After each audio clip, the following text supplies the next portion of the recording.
organizing rallies for you started actually? It started. I was a corporate guy. I was communication director in Paris for a big telecom company, and I was fed up with it. And I wanted more adventure in my life. So I decided to quit my job, to buy a small car, very small Citroën 2CV, and drive from Brussels to Cape Town. Okay. Yeah. Afterwards, I wrote a book about this adventure, and people who read the book said, "Wow, crossing the Sahara in a car, great! I want to do that as well, but organized. Can you organize this?" So, yeah, why not? So I started organizing desert expeditions for a couple of years, and then I met some guy in Libya who wanted to organize a rally there, but he was shit in organizing. So I said, okay, I'll organize one. And it was not a success from the very beginning, but it was in 2008. And 2008, 1st of January, the Dakar rally was cancelled because of a terrorist threat in Mauritania. And the Dakar people, the Dakar had clients but no rally, and I had a rally but no clients. So somebody said to me, "Gert, this is your moment. This is your moment to shine. It's now or never." So I contacted many people in the rally world. "Please come to me. I have a little rally in Libya," and I found something like 30 people.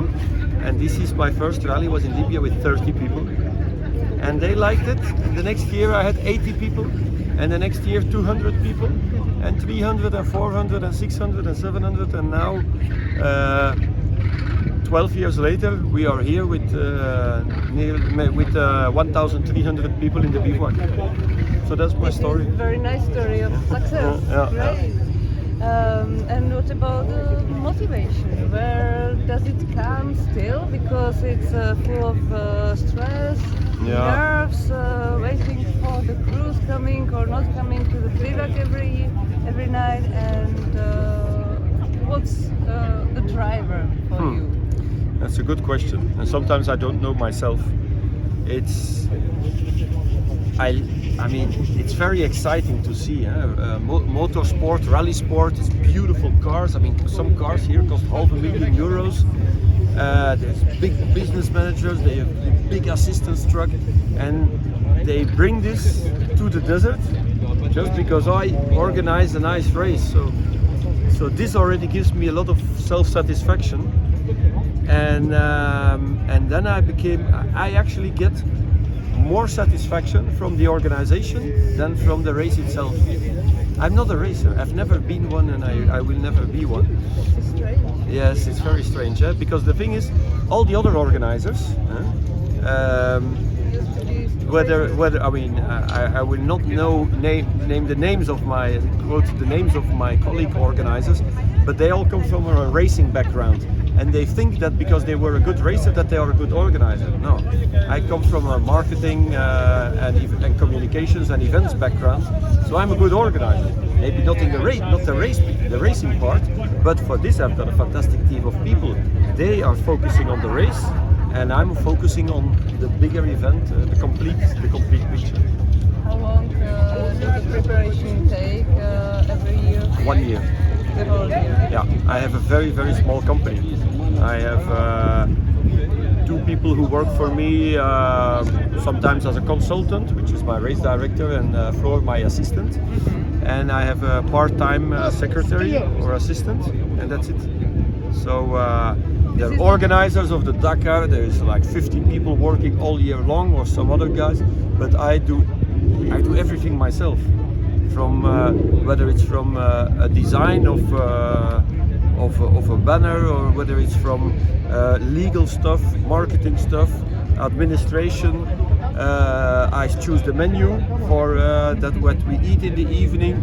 By the way, it's really it's tasty. Good food. It's super food. This is one of the things.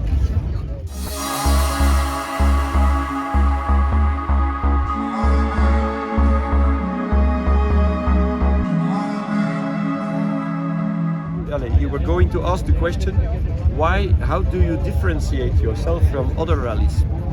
Well, I've been on other rallies. I've been to have a look there. I was team manager in the Dakar rally. And I noticed that the Dakar Rally is only focused on the competition, and about all the rest they don't care. The toilets were shit, the food was shit, the atmosphere was shit. And I said, but come on, this is incredible. These people are spending fortunes here, and they're not even entitled to get a good meal. And these people, most of them, even on the Dakar, are not professional drivers. They're amateurs. They do this as a hobby. It's their holiday. When I go on holiday, I want everything to be good. I want my room to be good. I want my food to be good. I want the weather to be good. I want the people in the hotel to be friendly. And this is exactly what we do here. Everybody from my crew works hard, but walks around with a smile on their face. And the food is fantastic, the vibe is fantastic. Look, I've got a lounge bar there. Every day dressed in another theme, nice music.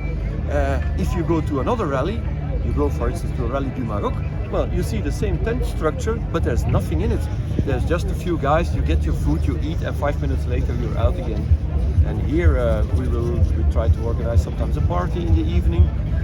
So yeah, it's a big difference. I can understand. And that's why that's why we've, since the first Morocco Desert Challenge till now, this is the 8th edition, and we've always been growing. We've never had one episode which is smaller than the previous one. Because people are happy here. They're coming back. And they're coming back.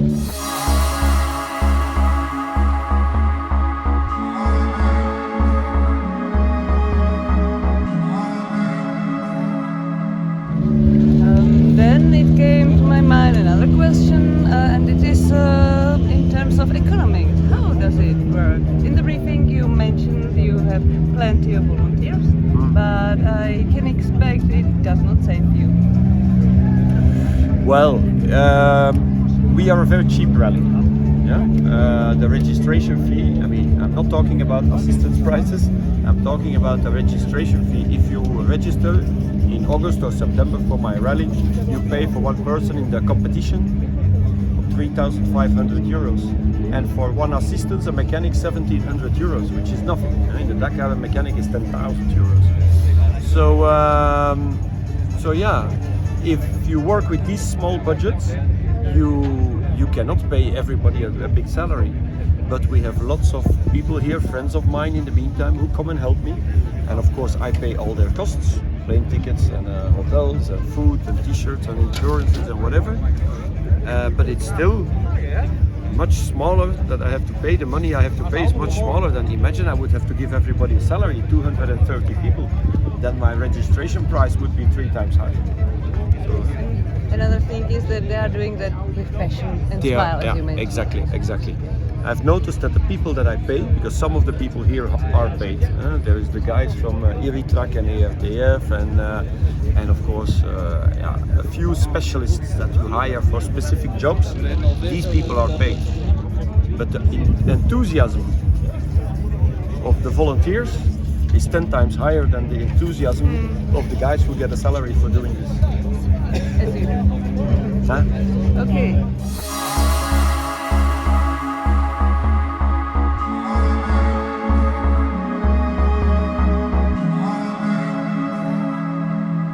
Another question. I am not in the race anymore, unfortunately. Yeah. But still, what is your favorite stage? Unfortunately for you, it's tomorrow's stage. Tomorrow's stage, well, I will give the briefing in an hour or in half an hour, but tomorrow's stage is fantastic. It's got beautiful sand plains, it's got canyons, it's got dunes, it's got everything. Sorry. Next time, at the beginning, please. Yes. I think many other people will We'll do the rally in the opposite way. Yeah. Okay. And is there anything we could do about attracting more Czech crews? Well, I hope so, because a couple of years ago I had many Czech crews. Now this year it's a bit less. It changes enormously, the nationalities. Before I used to have 550 people from Holland. Now I have 350 people from Holland. So this goes down, but the French people tripled in 1 year. So it changes. And if a couple of good riders from, or good riders or influencers or whatever from Czech Republic come to the rally, hopefully many will follow. Because I have to say that all the Czech people that I had in my rally so far it's been a pleasure having them as a customer. Thank you very much. I'm proud of listening that. Yeah, and you should.